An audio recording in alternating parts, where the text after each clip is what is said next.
Pedal Sniffers. I'm Tony. I'm David. And welcome to episode 3.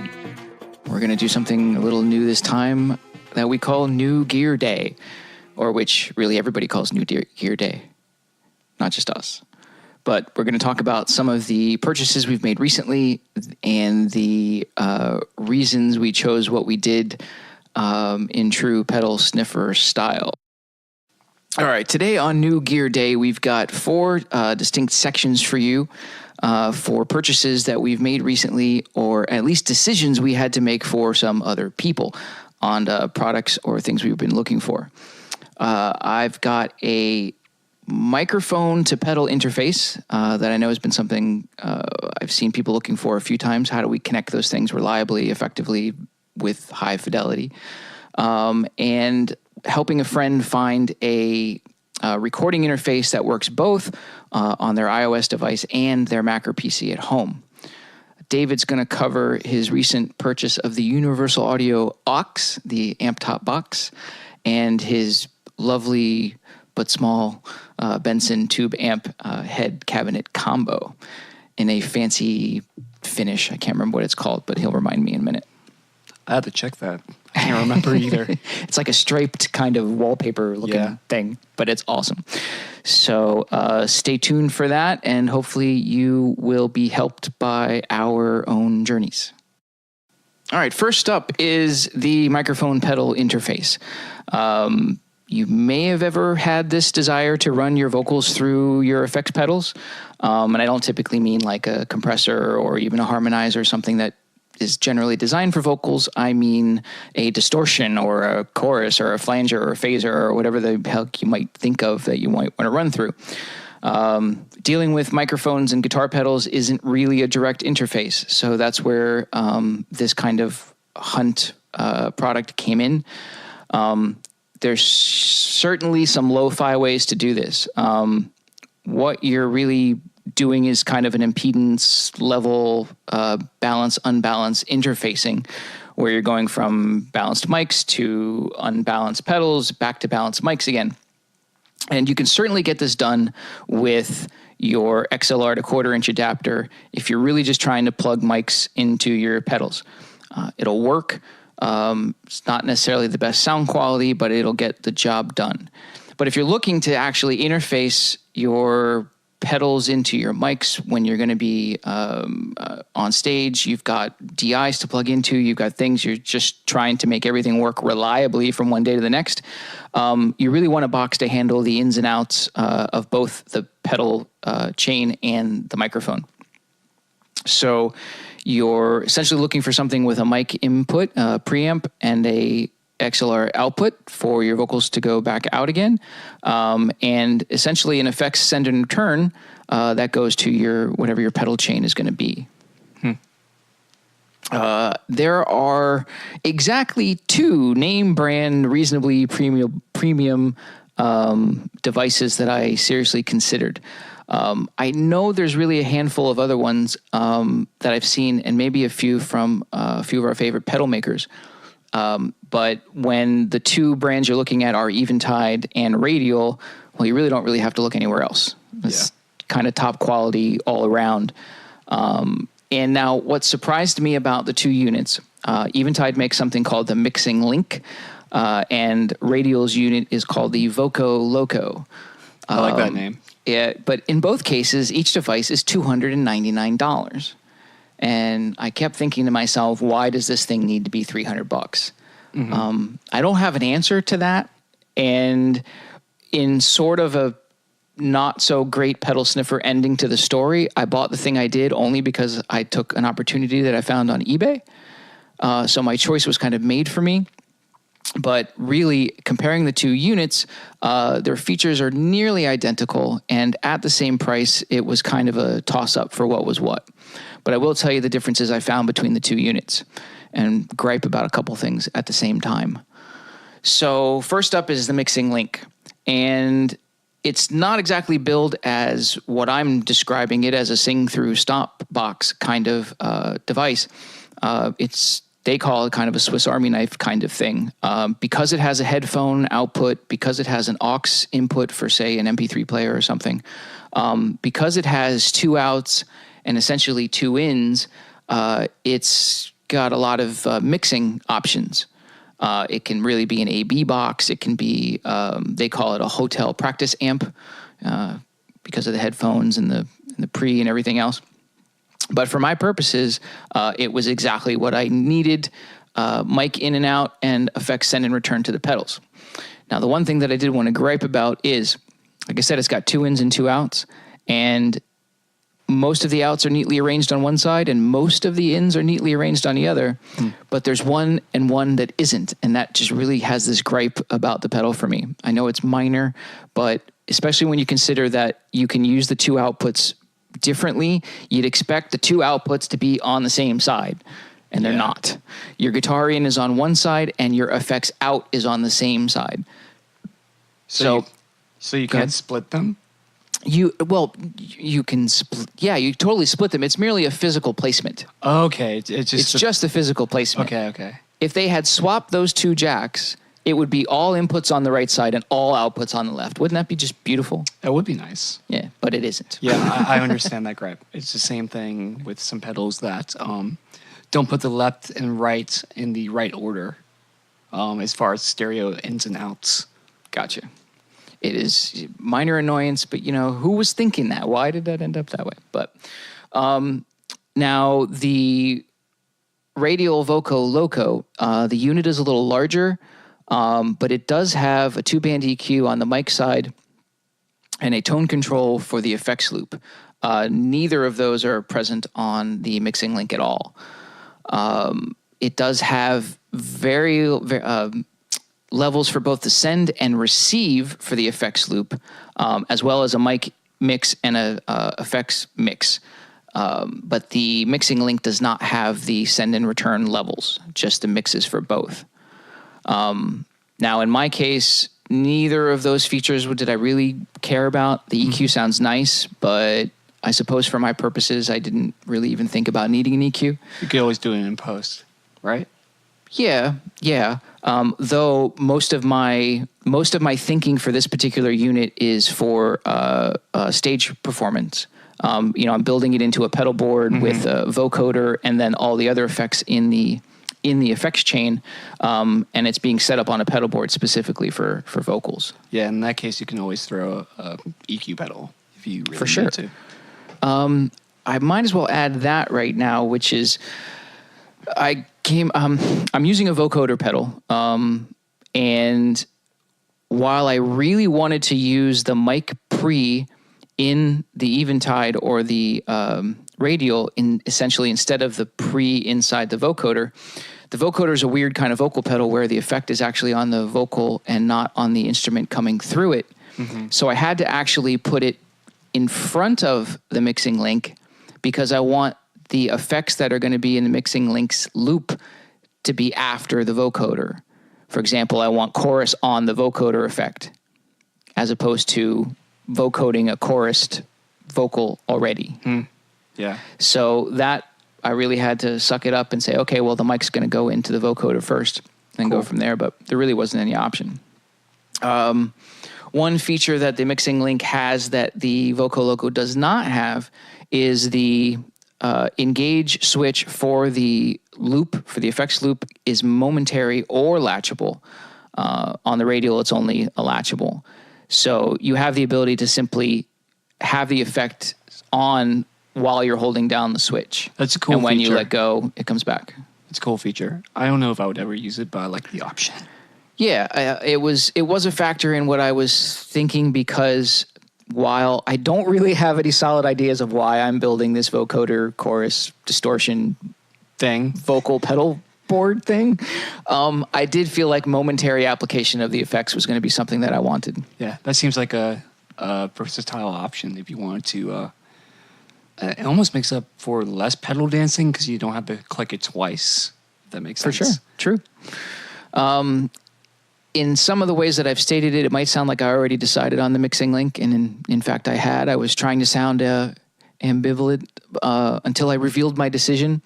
But really what happened is browsing my various shopping locations, Reverb, eBay, Amazon, whoever, and came across a listing for a mixing link at a really good price. So I took it, and I paid about half for it. That's solid. That pretty much made my decision for me. I am not disappointed. It's exactly what I needed. I can't tell you necessarily if the Voco Loco would have been any better, with the exception of the classic radial build quality and the EQ. Do we do in radial? Happy. We certainly do. Yeah, we could probably try one at some point. Yeah. So I'm happy with that purchase and satisfied with my search and its result. That's awesome. Yeah, I don't know enough about vocoders to really have many questions, but I think you made the right choice. The moment my options were limited. your options were very limited. The momentary option is definitely a big plus. I think that kind of would have sold me. Yeah, I didn't think it would have been as important as it turned out to be. Yeah, it makes a lot of sense for live use. Cool. Alrighty. So my latest purchase was the Universal Audio aux amp top box, and at $1,300, it's not a little investment. So you may be asking, what the heck is an amp top box, and why would you pay $1,300 for such a thing? Even on that topic of price, this is just a story of not to be afraid to ask for a discount, because my Sweetwater rep gave me $200 off. So I got it for a sweet $1,100, which is always a nice plus. Oh, David, I know why it's $12.99. Tell me why.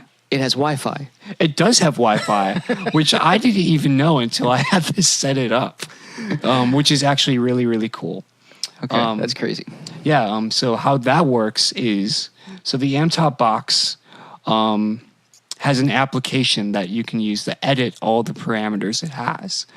And then it has its own Wi-Fi that you end up connecting whatever computer you use it to. And then you then link its Wi-Fi to whatever router you're using. And then it always it becomes really quick to just load up your AmpTop box and use it. So that was a really cool little feature. So you can certainly use it without the app, correct?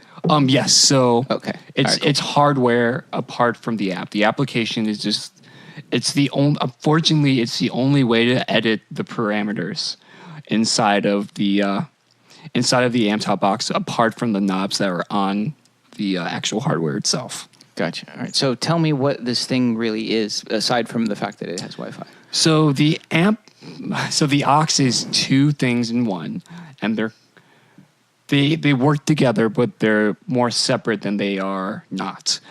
So it's a reactive attenuator. So an attenuator, for those of you that don't know, allow you to plug in your very loud tube amp or amplifier in any case, and attenuate the volume down without losing tone.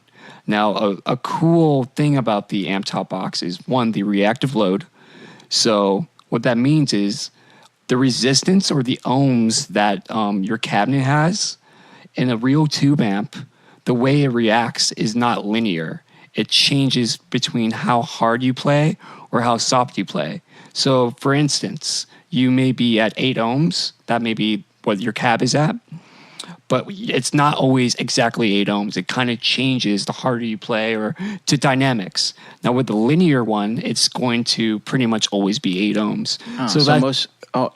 Most load boxes are kind of a fixed load. This one is a reactive load.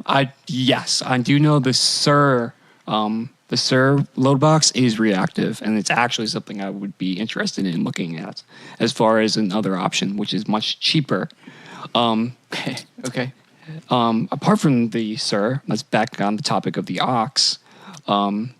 The opposite of that, as I said, would be not linear, always at 8. Now, that's less of a sound thing and more of a feel thing. So it reacts the same way your tube amp would through a real cabinet.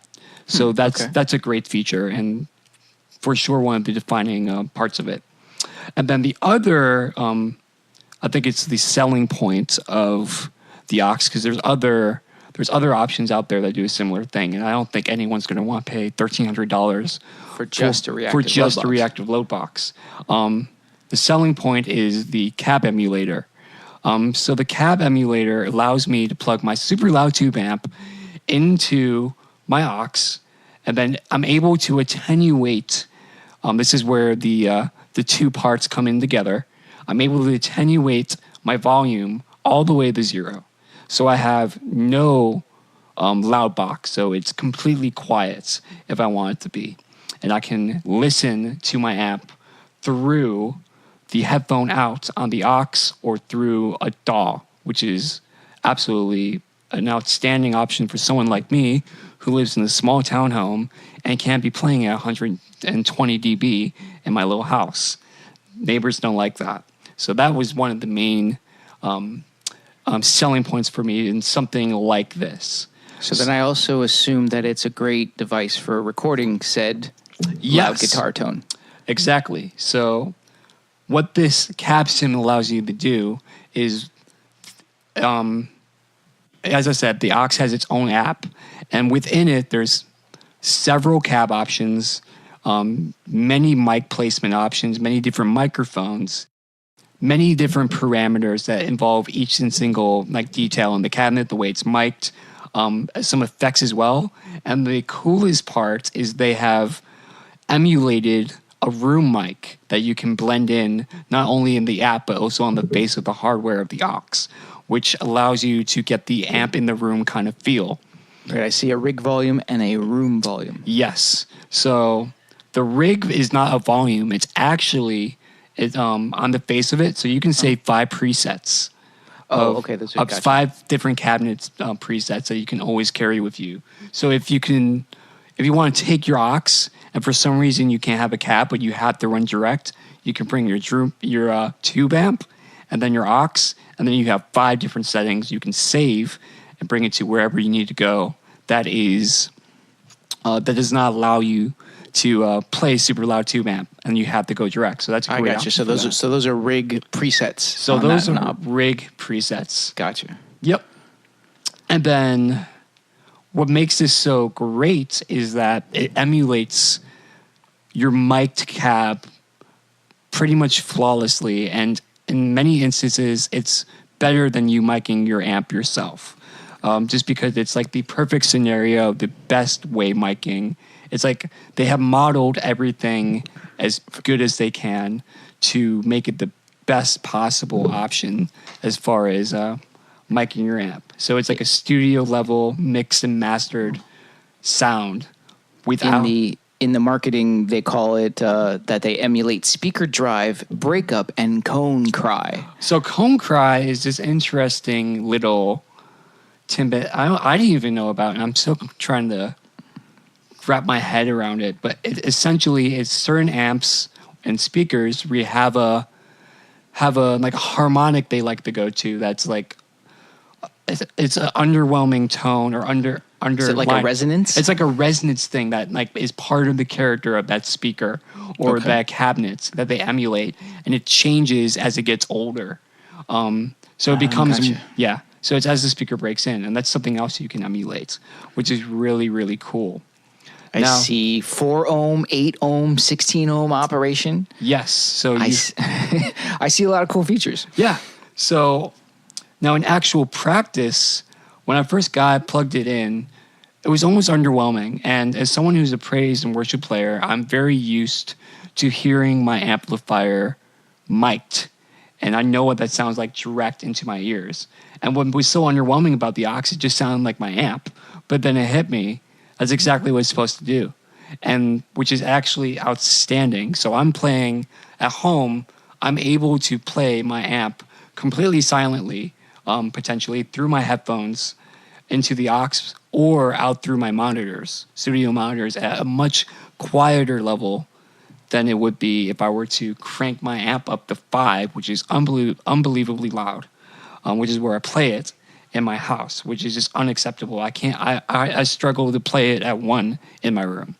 So that is, it's just a great option for silent home recording at a professional level. Yeah, I mean you're paying the price, but feature wise, it seems to have everything. Even I see even digital out from the unit. So also this thing is brand new and it kind of took the market by storm. I didn't even quite know what it was until I started watching a ton of demos and realized the potential of how amazing it could be for my situation as far as home recording. I walked by it at NAMM and it seemed exciting, but I had no idea what it was. Yeah, it's a very powerful tool, not just for home studio, but also for a studio that might be less equipped. As it's, again, they model all the professional mics, like your Royers, all the mics that you can't get, and then you can even put a carpet under your cab to dampen the resonance, which is a really cool feature. So it's all those details add up to a really powerful product as far as your range of what you can do as far as shaping the tone of your cabinet. Now, what's great too about the aux is they didn't give you, it's not crazy option overload. There's not that many caps and there's not many microphone options. But as you can change everything, there's so many combinations, I don't think you really need it.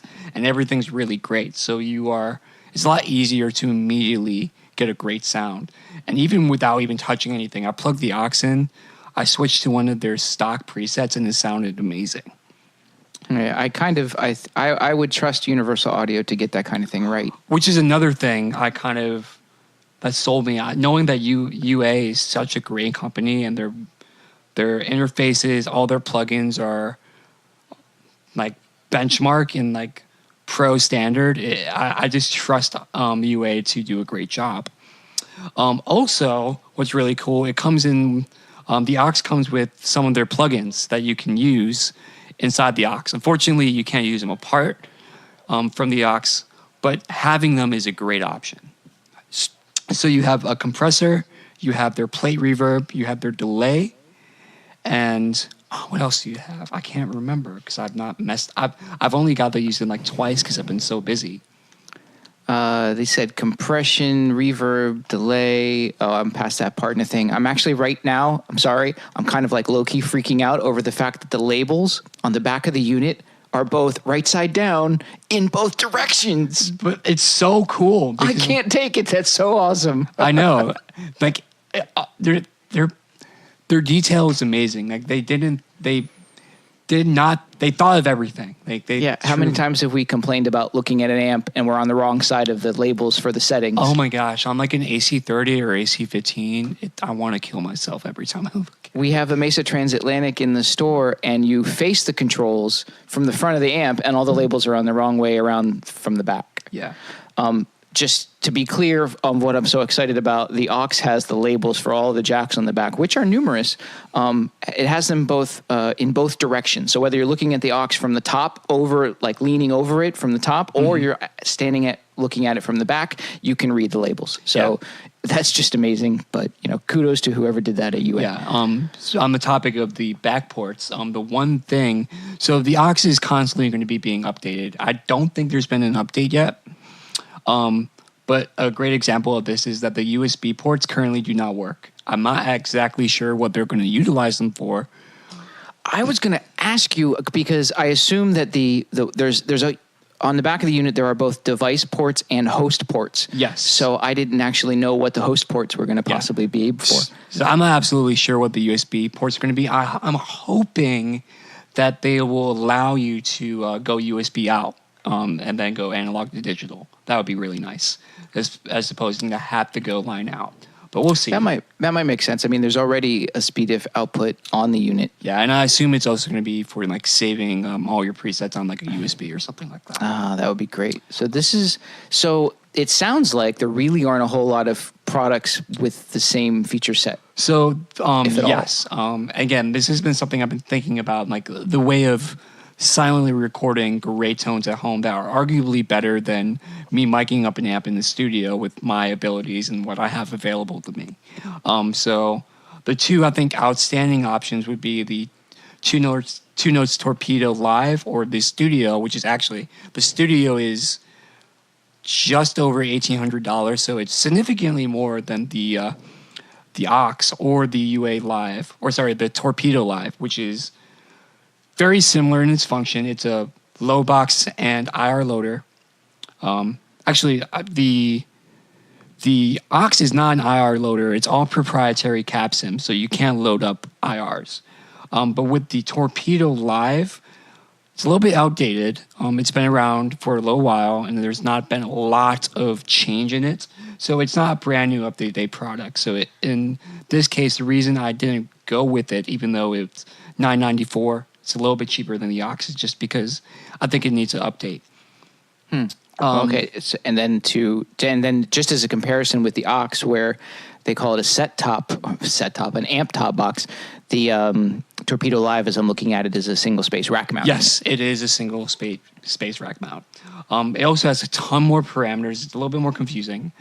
As I said, it's an IR loader, so you have an unlimited amount of things you can do with it. So that being said, I feel like there's a lot more of a chance of struggling to get a good sound out of it, even though I know I've heard amazing sounds out of it, like people from Rabir from YouTube, the guy who plays with Rob Chappers and does videos for Andertons, and then Living Room Demos, who actually uses a Tone King and the Torpedo Live for all his demos, and he makes it sound amazing.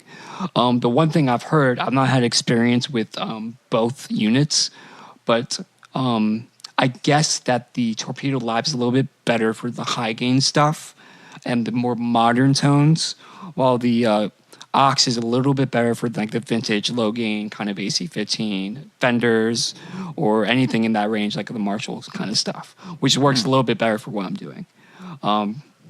But yeah, it was a little bit of a struggle. And what's funny is, like, when I first found out about the Torpedo, I thought it was really expensive for what you were getting. But it's just something about the functionality, the ease of use, the application, the actual app that you can load up on either your iPad or your Mac for the aux is just very intriguing. The ease of use is kind of amazing. You were talking about the two notes for, let's say, higher gain modern tones. And I know that's not exactly the same thing as wattage, but I was looking at the specs while you were talking. Oh, yeah, The Torpedo Live only handles up to 100 watts, but the aux will handle up to 150 watts. Yes, that is true. That's an oversight that I forgot to even think about that, because I don't think I have an amp in my house or that I own. Actually, I have a Super that's 80 watts, but my two main amps are higher than 30 watts. So that's not really an issue for me. But if you have a super high gain amp, or high watt amp, like the aux is going to take it. I can't think of many amps most people use higher than 100 watts right now. Right, for sure. So that's a great option. And then, of course, another thing is you can't really use the Torpedo quite like you can the UA as far as attenuation goes. So the Torpedo Live is just a load box. So you can't use your speaker, your cabinet, like you can with the aux, which is a cool option. Now, the one thing about the aux that needs to be noted is that you can't use the digital cab emulation through your actual cabinet with the attenuator. Those are completely separate. So you can't use... So your choice is either your cabinet or but not both. And that also goes along with all the effects that are built into the aux. So I see. It won't delay or reverb into your actual cabinet.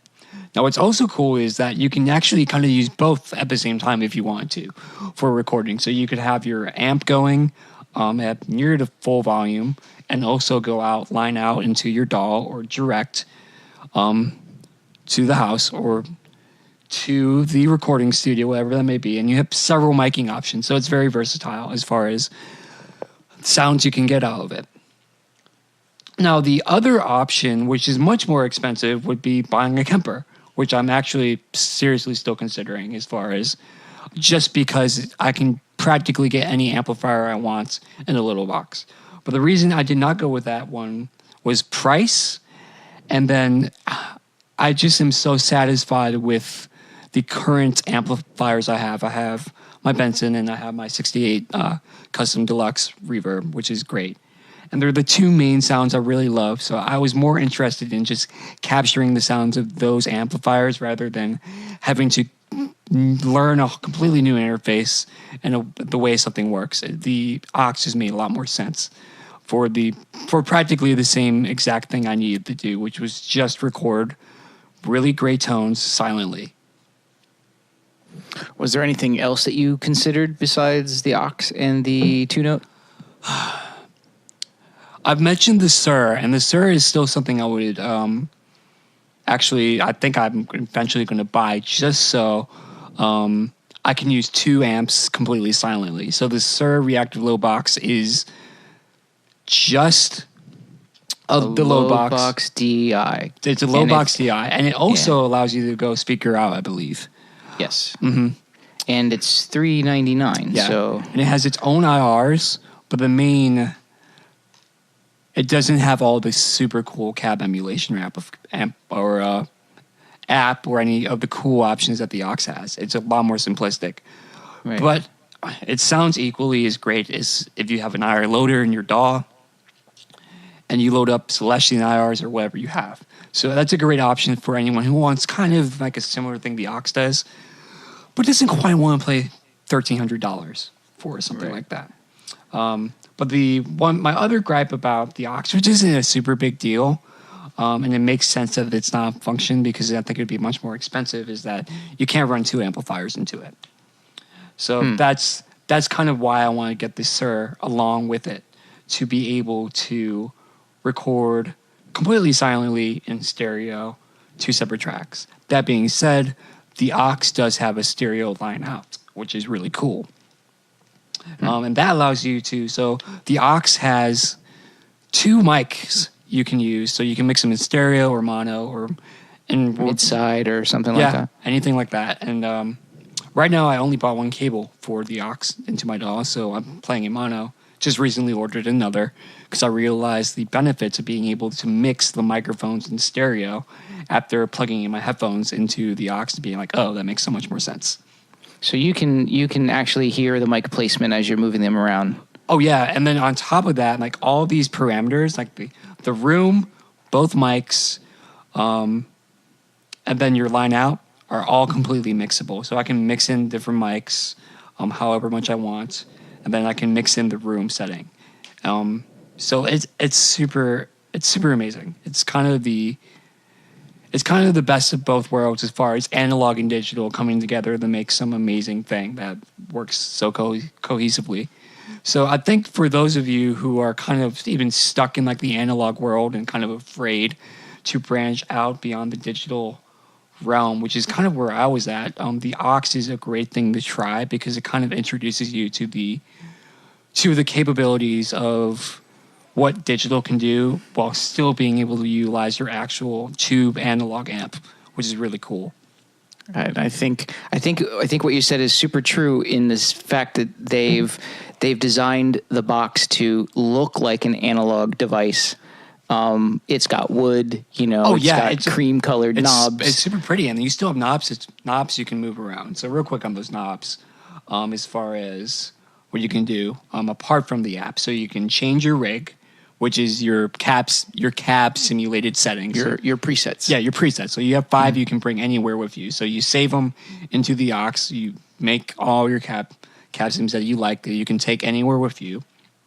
Then you have your room mix, which is actually super cool that they added that, because I assume that's because if you're going to use your aux line out, it's going to change place to place from where you play. Mm-hmm. So you might like more room than less, or in one scenario rather than the other. So that's a great feature, being able to separately mix that. You have your speaker volume, which is your attenuation. One thing to mention is the speaker volume is not linear.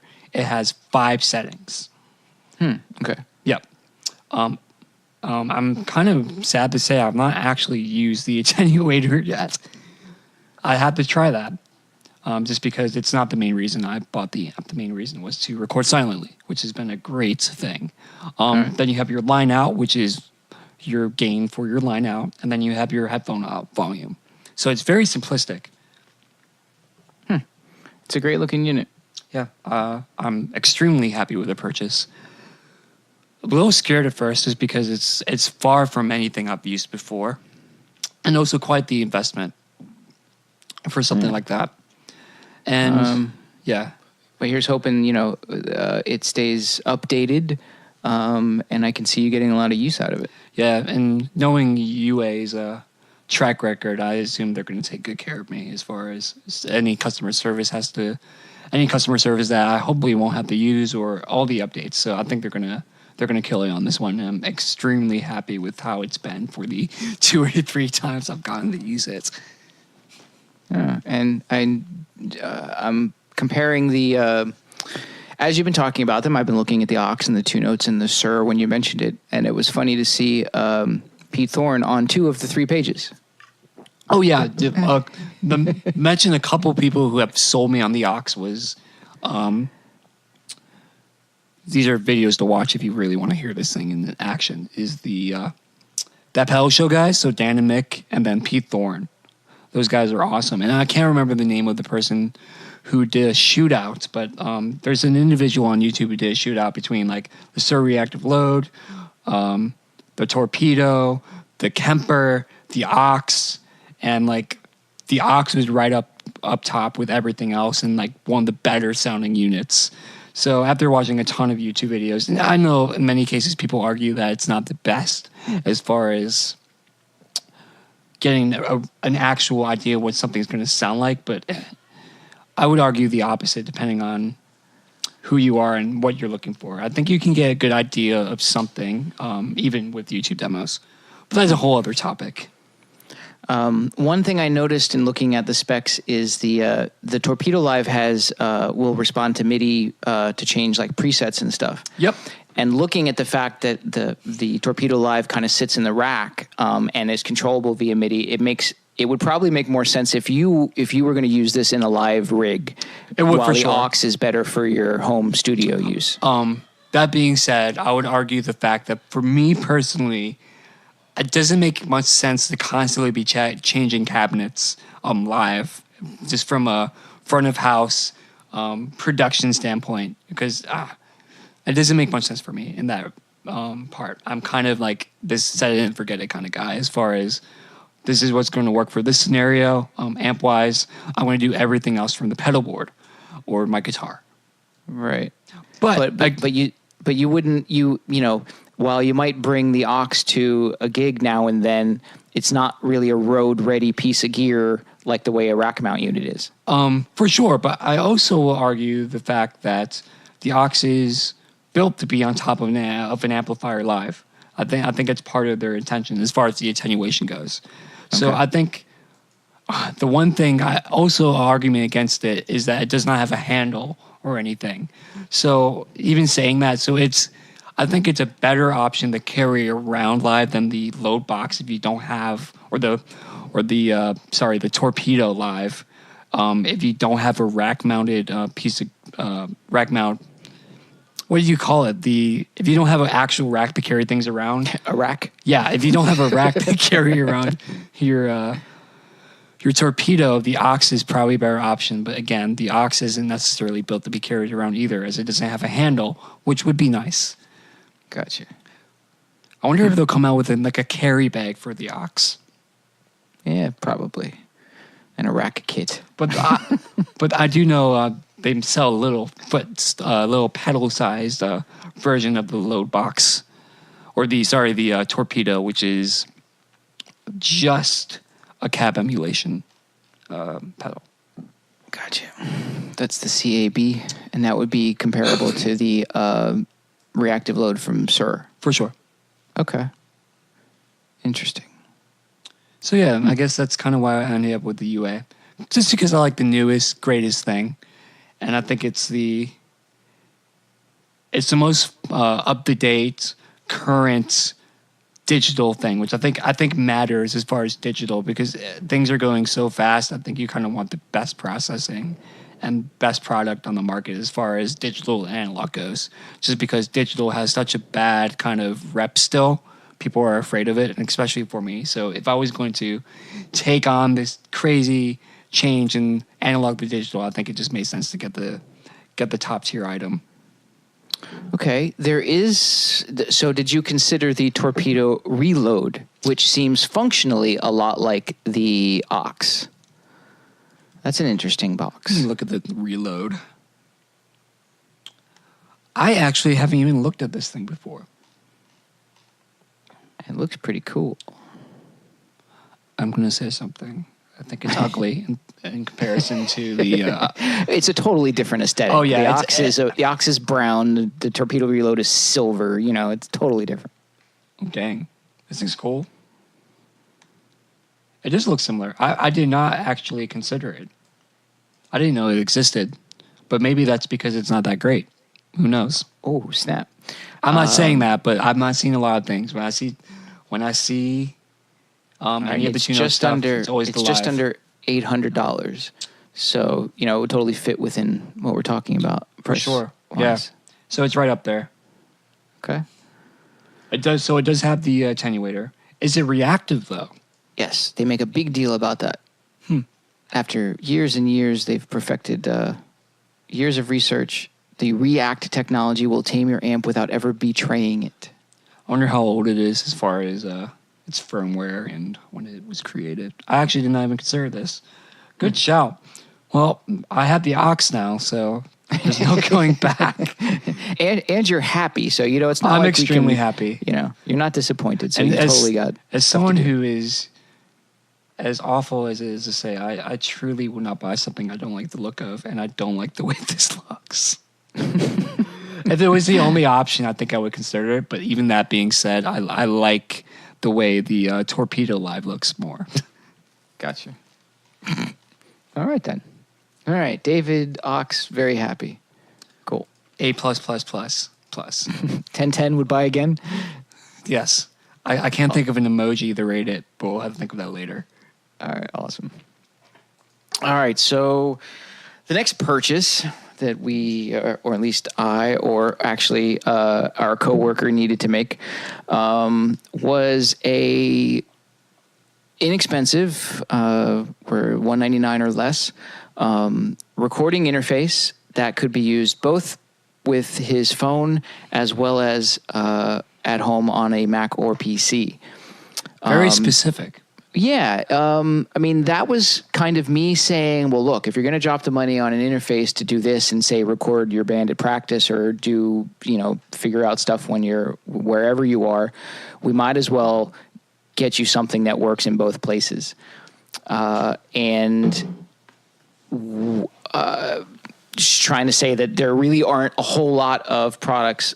While there are maybe not thousands, definitely hundreds of different USB interfaces that can plug into your computer, there are very few that also can work with your iPhone or iPad. Yeah. So we came up with 4, all between $100 and $200. Which is extremely cheap for an interface, actually. I think so. I mean, and feature rich at the same time. Oh, absolutely. I'm using a Scarlett 2i2, which is right around the 200 mark. And it does not record iPhone. All right. So in the Focusrite family, because most people pretty much dig the Focusrite preamps. They're very good. Focusrite has the iTrack Solo, which has both USB connections for desktop Macs and PCs, as well as a USB jack for your Lightning cable. So the only downside to the iTrack Solo within our realm of possibilities here, it is the cheapest at $119 out of the 4 that I've looked at. It has only one mic pre. The second channel is a guitar input only. So it's a quarter inch? Correct. Okay. So you can mic up an amplifier. You have to go. I assume it's not just guitar. I assume it's any quarter inch instrument. Correct. I can't be sure of exactly what the input ability of that line is, but it does have its own dedicated gain. Okay, so even if there's an individual switch between line out or instrument, you can still change the gain. Yeah. Okay, good. So then we bumped up to the Presonus, Focusrite Presonus, or pretty much always have equally competing products, right? Yes, we do use a PreSonus. The PreSonus AudioBox I, the letter I, and the word 2, the i2, is, as you might guess, usable on both i stuff as well as desktops and PCs, and does have 2 mic preamps. Otherwise is feature identical, but with the addition of MIDI ins and outs. Handy to have. The Focusrite we talked about does not have any MIDI. Now, my coworker's requirements had nothing at all to do with MIDI, but he's still very afraid of MIDI. You know, it'll happen. It'll happen. He's got 2 pedal boards now. We're getting there. He has 2 pedal. Oh, what? Well, you know, he just changed his pedal board, so he had this other one left, and so I said, "Hey, you can build a second pedal board." He's like, "Oh, you're right." I'm still talking about that. It's too scary to do. All right. So next up is the one that I really liked, if only for its form factor. When you're looking for kind of the small portable interface, I just happen to like the proportions of this. It's about paperback book shaped. The Tascam iXR 2-channel recording interface. 2 mic pre's, MIDI like the PreSonus we talked about, and comes in at $159. And this is a Tascam. Now, are the mic pre's also able to go 1/4 inch in? Yes. Okay. Cool. Yeah, in both products, they have combo jacks. Okay. That's a necessity, at least for me. And they both are mic/line input capable. Cool. All right, so I totally dig the Tascam for its form factor. And I can't be sure, I'm kind of talking out my ass in this way, but while I've always respected Tascam products, I don't know if their quality has held up or if they've changed hands here or there. And that is an issue now. But I totally dig this particular interface. And the last one, which is where we ended up falling for recommendation, happens to be the most expensive at $199. But the features that it has over the other 3 is that it has a built-in onboard stereo microphone. Ooh. And that's the Line 6 Sonic Port VX. Now, I've used the Sonic Port from Line 6 before, not the VX, but which is the one without the microphone. And at $99, I feel like it's probably the best interface for your iPhone to get stuff in and out of it, form factor-wise, quality-wise, and feature-wise. I do have one significant negative, and that's that while all the other 3 interfaces we talked about have USB connectors for both the PC and then also for the iOS device where you plug your own lightning cable into the device, the Line 6 Sonic ports use a proprietary cable to lightning end. Ooh. And so as if you already don't have a problem holding on to lightning cables, now you have to hold on to this specific lightning cable because it's the only thing that fits in the Sonic port. How new is this product? It's been around, the Sonic port's been around at least 3 or 4 years. The VX is probably just a little older. I mean, a little newer. That's unfortunate. The USB is kind of the industry standard. Yeah, proprietary cables can suck it. Why? But the onboard microphone is pretty useful in this device, and it even comes with a desktop stand. So in our coworker's case, where he also wants to use it to record band rehearsals, that makes a lot of sense. It makes a lot of sense. He can use it for that on his phone, and then at home he can use it to record into his PC. What is he using to record? What application is he using to record on his phone? That you would have to ask him. Probably GarageBand. Probably. I know that's what he's using. He always mentions GarageBand, and I always give him some flack for it. Right. But, you know, if you're just sketch padding or songwriting. Oh, yeah, it makes a lot of sense. It's a super easy thing to use, even though it's not versatile. So we decided together, I was like, hey, you should buy this. We decided to go with the Sonic port. But as it turns out, we came across a tossable PreSonus interface that he was able to use for nothing. Although it isn't the i2 that plugs into his phone, it is a interface that he can use at home. So he is a little satisfied for now. So we went through this whole shopping trip for nothing on this story. So what Personas do he use? The one that's like the i2, but the audio box. The audio box 2. The one that's like the i2, but doesn't have the iOS connectivity. Nice. I can't remember which one it was, but that was another opportunity that presented himself. So all of our shopping was sort of for naught. What a shame. But it's useful to kind of know the marketplace and what's out there. And hey, I'm still pretty enamored with the Line 6, but Line 6 is cool. Those proprietary cables can suck it. Why would... I'm still trying to understand the purpose of the proprietary cables in any situation for any brand. I'm having a little trouble because I want to really rip it for having not one, but 2 proprietary cables. Oh, it has 2. The USB cable is one and the Lightning is another, but I can't be sure that the jacks, that one of those isn't actually a standard USB plug. I'm not really sure. One isn't, but the other one might be. I just can't really tell. So it points off for proprietary cables, but otherwise we chose that Sonicport VX primarily for its microphone. Yeah. And also the Scarlett's the one without the 2 line-ins mic. Right, only one mic pre and no MIDI, and of course no MIDI on the Sonicport. It is the cheapest, but if it had 2 normal mic pre-ins, I think that's the one I would go for. Yeah, and then it would probably be as much as the other 2 units. Yeah, it would be. So that's my interface story for the day, and I'm sticking to it. Nice. I like it. Alrighty, so my not New Gear Day, it's more like 3 month old, not 3 month year old. 3 month old gear purchase is my Benson. Your New Gear quarter. My New Gear quarter is my Benson Earhart. So definitely not a cheap option or cheap investment, as you'll kind of find out here in the upcoming episodes, as I have pretty expensive taste. But I still like to do my research and compare and contrast all the options out there and get the most for my money as far as my purposes. The Benson Earhart, by far in a way for me, was just kind of the amp to choose in every single aspect of what I was looking for.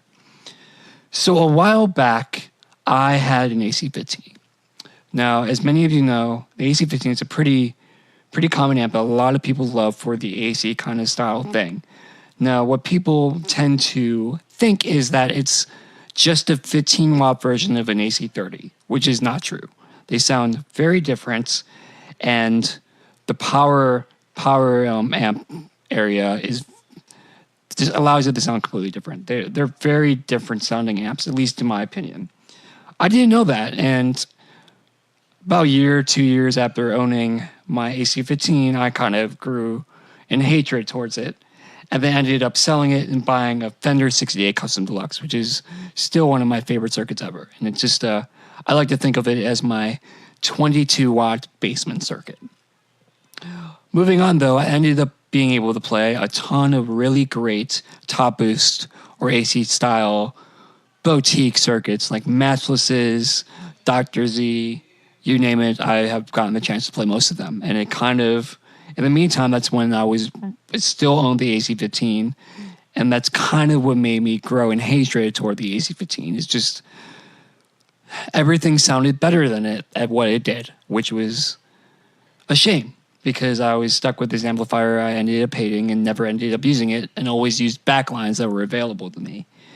So that started the search for the perfect top boost or AC circuit for me. And this was an ongoing 2-3 year thing as I was in school and was a broke college student that couldn't afford a super expensive amplifier, which is why I ended up getting the Fender, because it was the other amp I loved and was much cheaper than what ended up being a $2,500 purchase, as opposed to my Fender, which was $750 used, which is a really great deal. So some options I had been looking at in this 2-year-long search were obviously some matchless Lightnings. So I was very familiar with we use my church. We have 4 to 6 matchless HC30s, which are Just think of it as a modified boutique version of a AC-15, or sorry, AC-30. And they're unbelievably expensive. They're like 35 to $5,000, I think, something like that. They weigh 80 pounds, and they seem not to be very reliable. And of course, they're church amps that are also backline, so they're not taken care of super great. But even that being said, I've had constant issues with pretty much every single one I've played. So that's been a pretty big downfall of them. So it kind of let them out of the consideration for price and just reliability. And I can't deal with an amplifier that I'm constantly going to have to repair.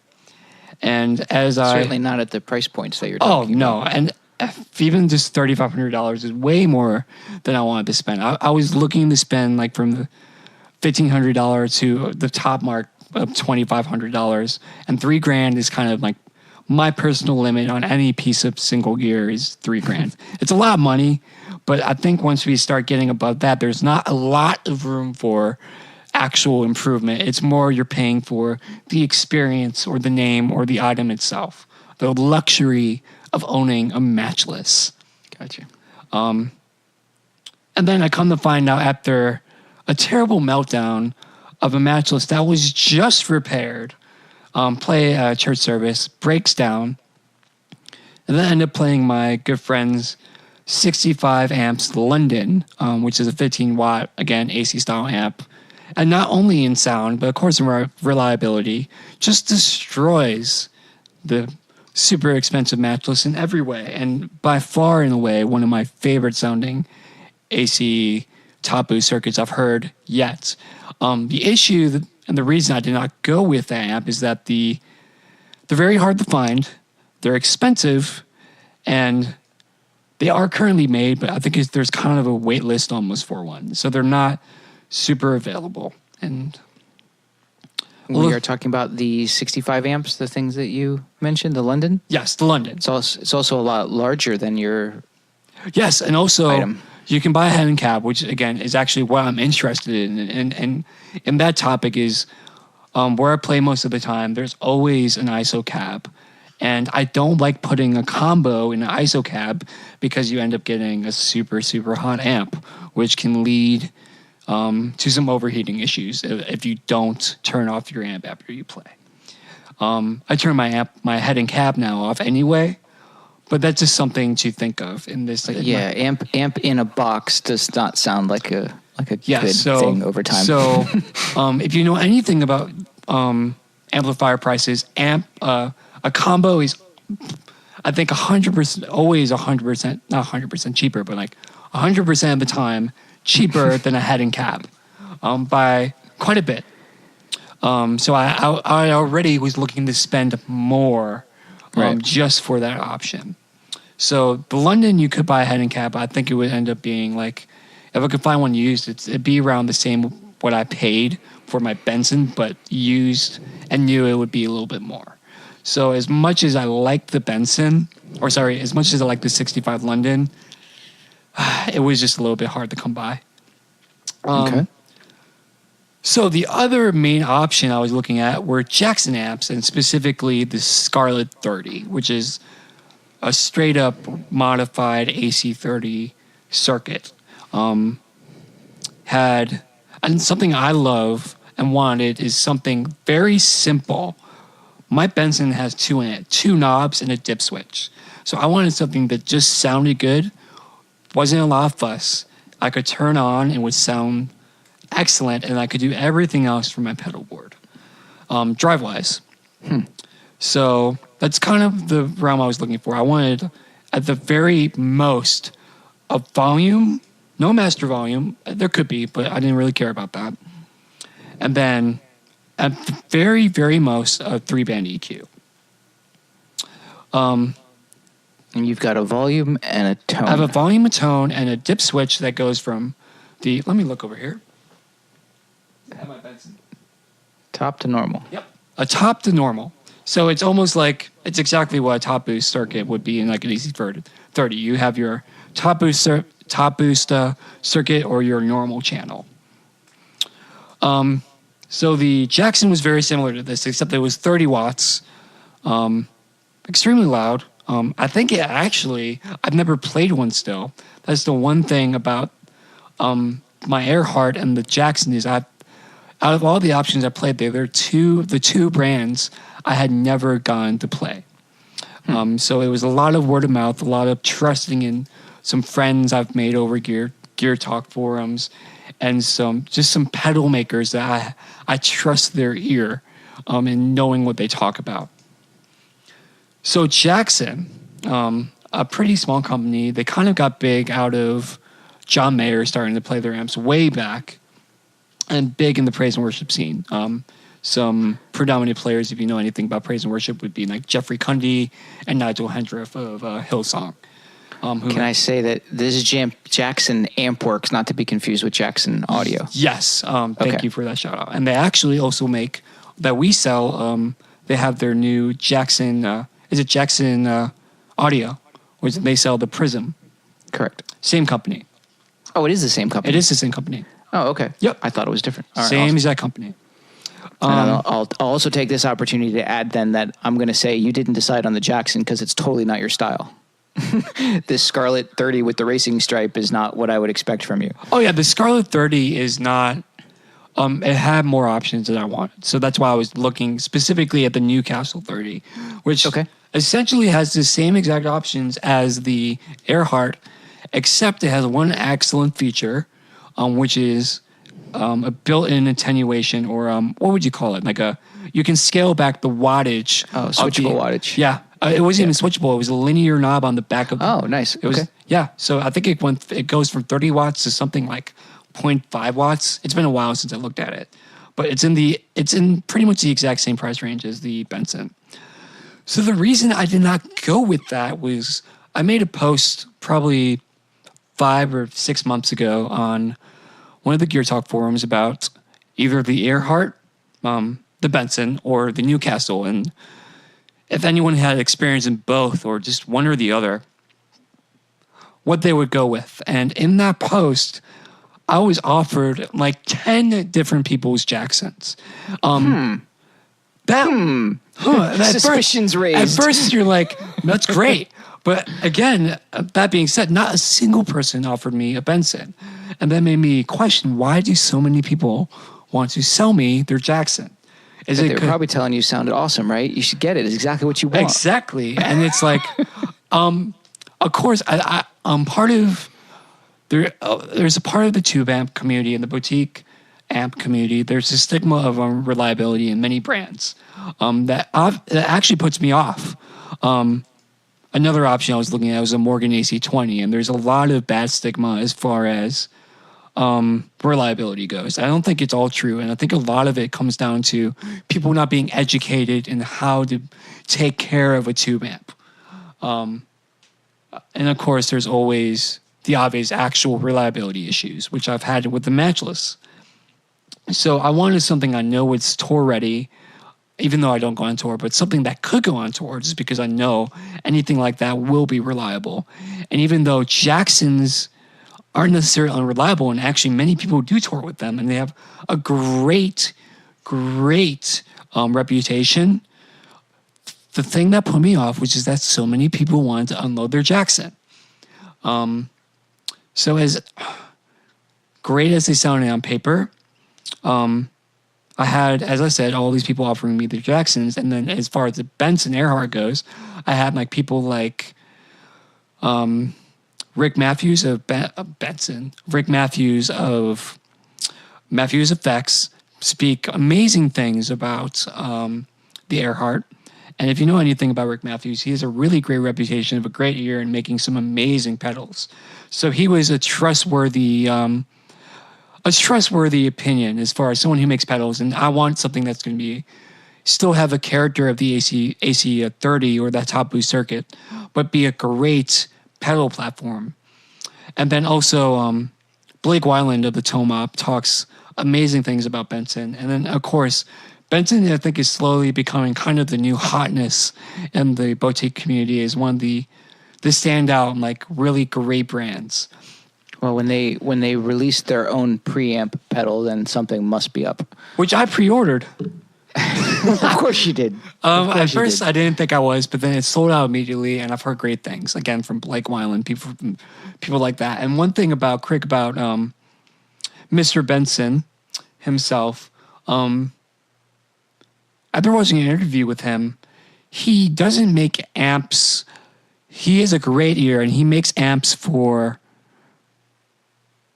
something that will sit well in the mix and something that will record well and like does its job. It doesn't necessarily sound great on its own, even though they do, but just does the job exactly in a mix and like in a band setting, which is exactly what I was looking for.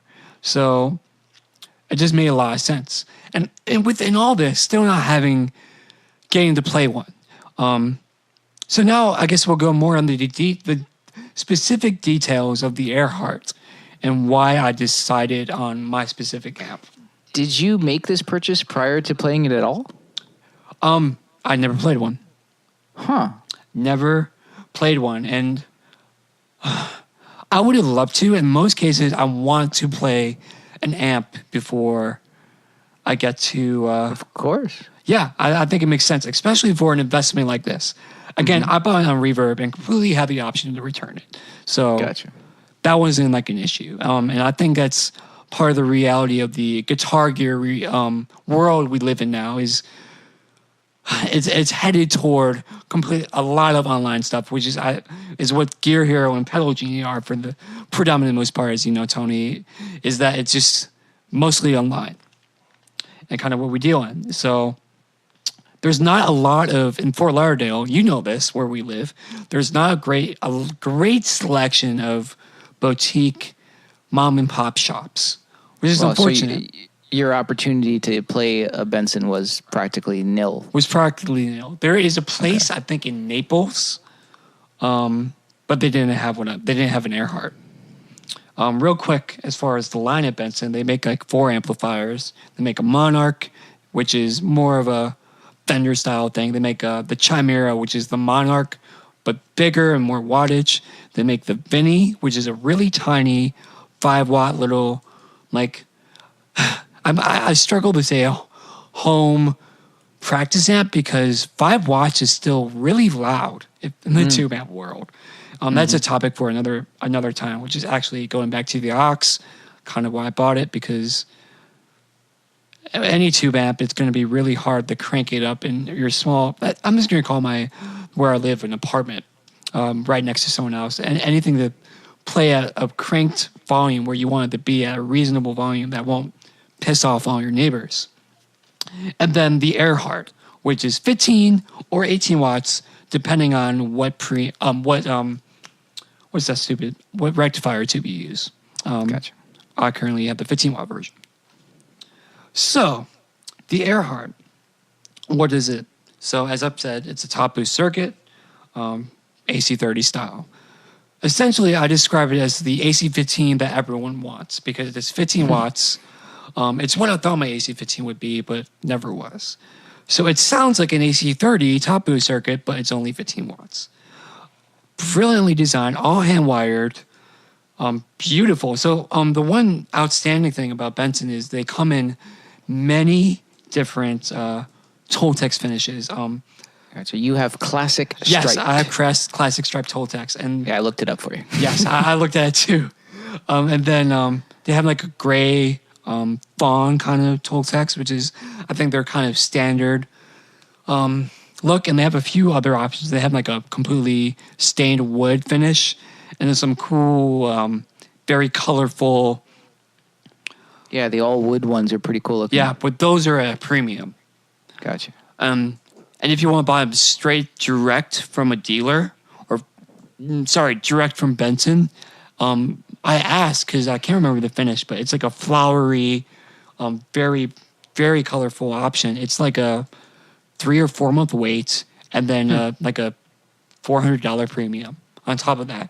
So you go from what for me was I paid already at the top of your budget. Yeah, I paid just under $2,400 for my Earhart head and cab, and then another $400 on top of that. So just like pretty much more than I wanted to spend on an amplifier in the first place. And you may ask, and you bought their custom covers. oh yeah. So that being said, so they sell very expensive custom covers, which are when I first ordered them, I'm like, why are they so expensive? I need them because once I got the amp and realized how amazing and how pretty it is, I wanted to protect it, especially because I carry it around so much. The covers I think were a little bit over $200 said and done, which is expensive, but they're very nice, very thick. They have a nice padded inside. It's a nice kind of canvas leather trimmed thing. It's really nice. Yeah, so like in the end, I paid just over $2,600 for my Earhart, which I also financed for 3 months through Reverb, through what is it called? I think it's a firm. So yeah. I think I paid. It's hardly anything. I think I paid $80 in interest, which is nothing for 3 months payment. Well worth it. It just for me, it made a lot more sense to be able to price it out as far as dropping straight up financially, like dropping $2,600 isn't something I can't do, but something that wasn't super wise. So I'm able to get something a little bit earlier, and of course I can always return it and get it refunded, as I've said, if I didn't like it. But luckily, I love it, and I think it's by far one of the best-selling amps I've ever played. David, happy again, win. So the features of the amp. So EL84, 12AX7, typical, pretty much the same exact tube output like section as a hand-wired AC-15, not the C1. So it has a tube rectifier as opposed to the, what is it called? A solid-state rectifier. So you have a volume knob and a tone knob. So no master volume, you crank it, and it distorts around 6, actually. That being said, one thing I was worried about, Rick Matthews told me that it had great headroom, and he was right. This Earhart has more headroom than the 30-watt mattresses I'm used to playing, which to me have mattresses. I have gotten mattresses to sound very great, specifically the HC30s. I think they can sound really good in a mix as well, but they have a particular shrill and brittle high end that I'm not very fond of. The one differentiation from like the other amps I played, like specifically the 65 London 15-watt amp, and then the Morgan AC20, is that they did not have that and were exactly kind of what I was looking for in my top boost AC circuit, which is my personal favorite. I've not mentioned this amp. No, not yet. It's exactly what's so in all this search, I was specifically looking for my favorite kind of amp, which was an AC circuit. And I'm very picky with them because they're either really great or really bad in my experience. So I was looking for either something that was similar to the London or the Morgan. I'm very happy to say is the Earhart is exactly that, if not better. So exactly what I'm looking for. Perfect EQ spectrum, even with just one tone knob.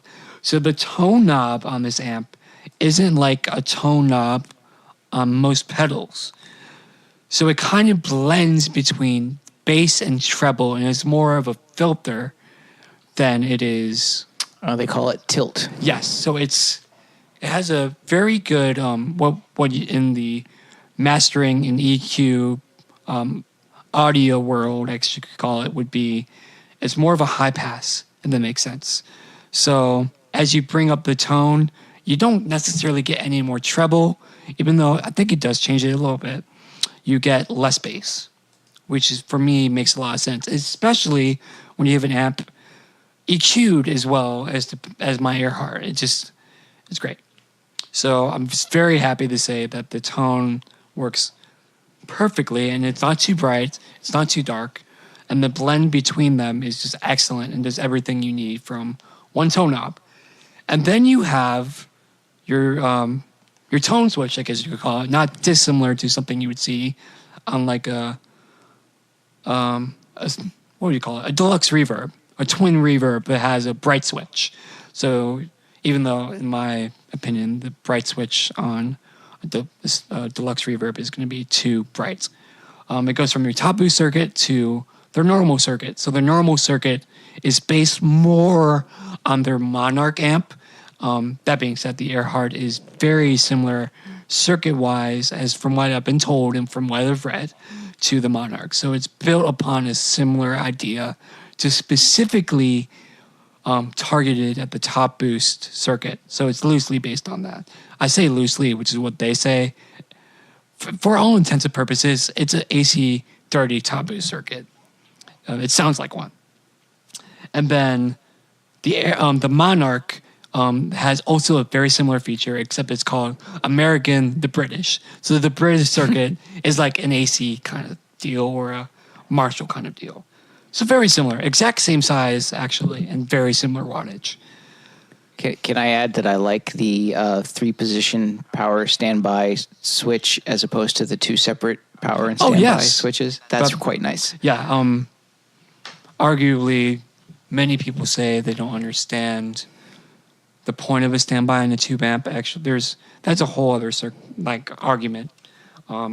With my 68 Custom Deluxe, it likes to make a popping noise when you go from standby to standby on and off, which is just part of the circuit design. Has to do with voltages and is part of the amp. My Earhart doesn't do that. I mean, most of the time I just go from on to off. But that is a great option, so you don't have 2 switches, which is really cool. So I guess it kind of summarizes everything.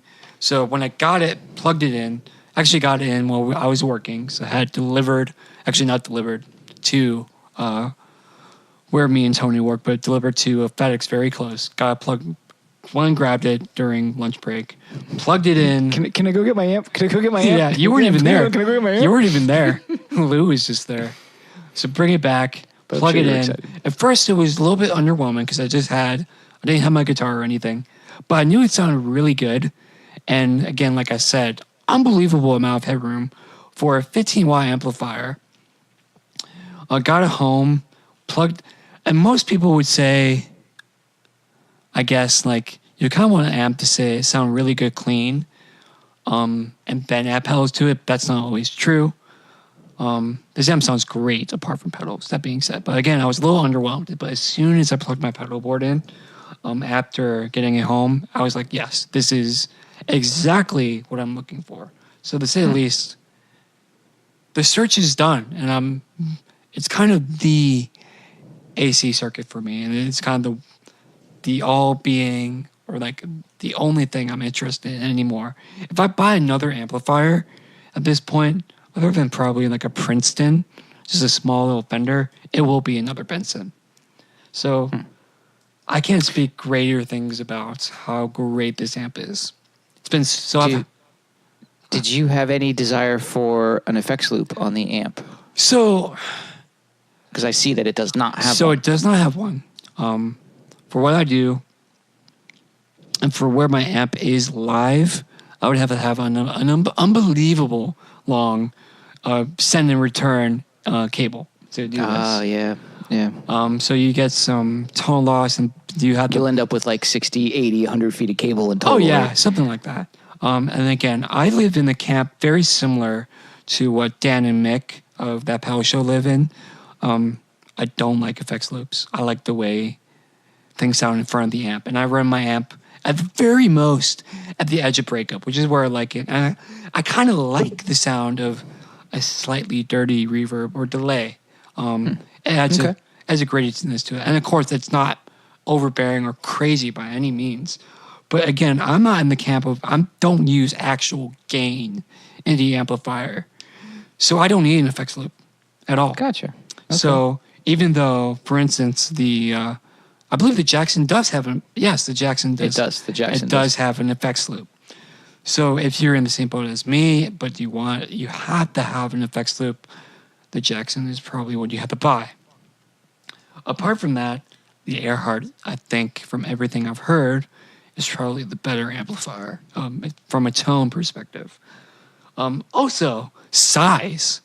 If you are not at all quite small, yeah. Oh yeah, it's extremely small. The cab and the head, together weigh less than my 68 Deluxe. which is Let's outstanding. see. Your had and Keb together will be 39 pounds at most. Yes. And your head is 8 by 8 by 13, which is nice and tidy. So unbelievably tiny, which I'm a big fan of, especially for someone who wants an AC30 kind of deal. But AC30s are such a pain to carry around.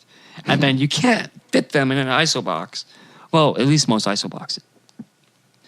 And then I don't have to carry around an 80-pound amp. So as someone, I don't really set, if you know anything about the amount of gear I carry to a gig or the praise and worship to play 4 songs, I don't care about that. I don't make any sacrifices in tone.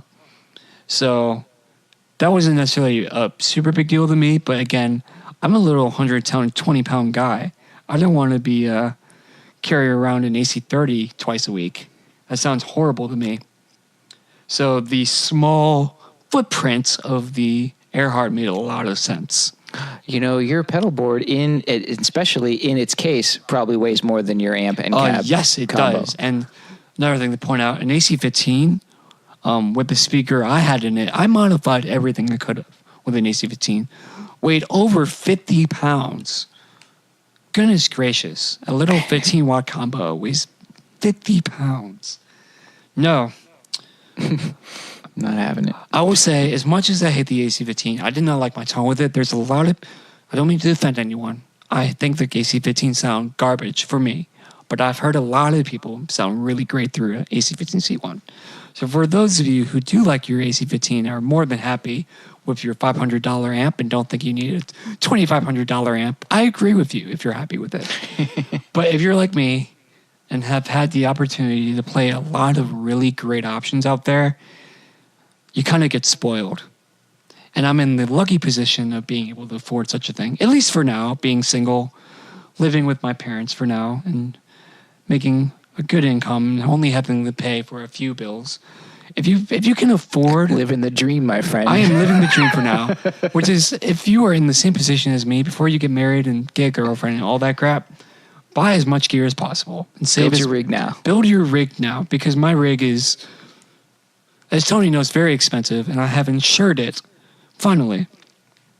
Oh, you know, I was just talking to somebody in the store the other day. I can't remember the context, but we were talking about insurance, and very happy that you got your rig insured, not just in weight, but in value. Oh, yeah, because when you have... I'm paying just under $200 a month. I actually have to add my aux now, just so it's covered.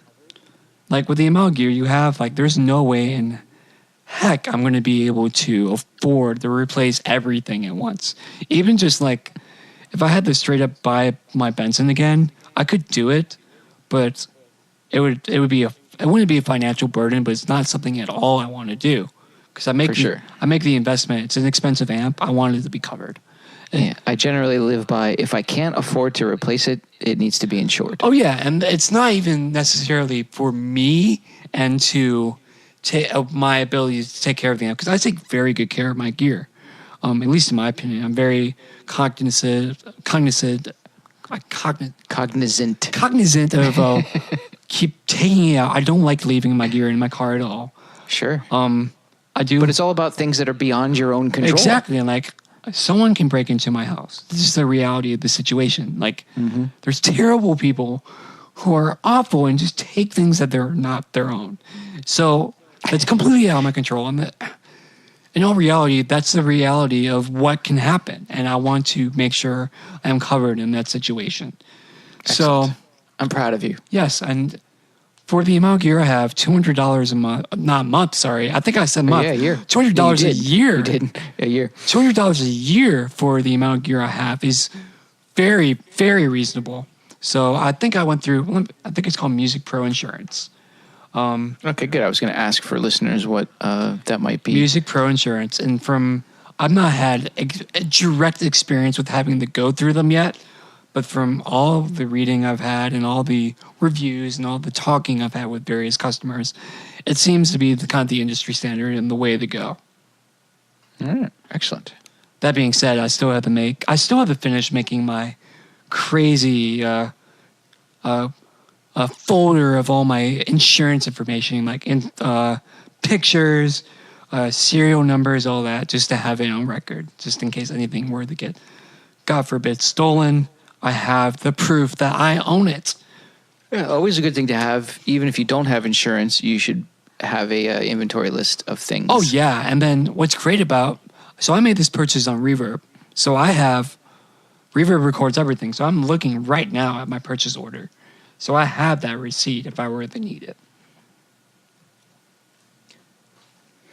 Well, you were happy with your purchase, and we ended with a little bit of advice, which is once you get to a certain amount of gear, you should get that shit covered. Oh, yeah, absolutely. Like, once you're not a broke college student or you're able to afford the acclimation of a gear collection, like slowly building up gear, it's kind of a necessity, especially when we're talking about like a guitar or an amp that costs well over $2,000 and you have multiple amounts of these.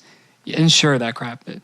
When you're playing out constantly, things can happen, and just having that security of knowing something that's, as much as I try to prevent in all cases, as we said, it not happening, people do dumb crap. So it's very smart to make sure that you're covered in this scenario. Well, all right then. I think we've covered a lot of new gear today. I think we're over an hour. Let me look. Let me see here.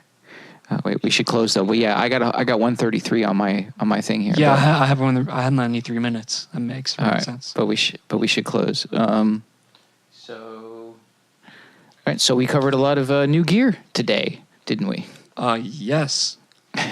We'll have to do this again when we have some more purchases. Yeah, I'm sure we both have many either incoming purchases or planned purchases.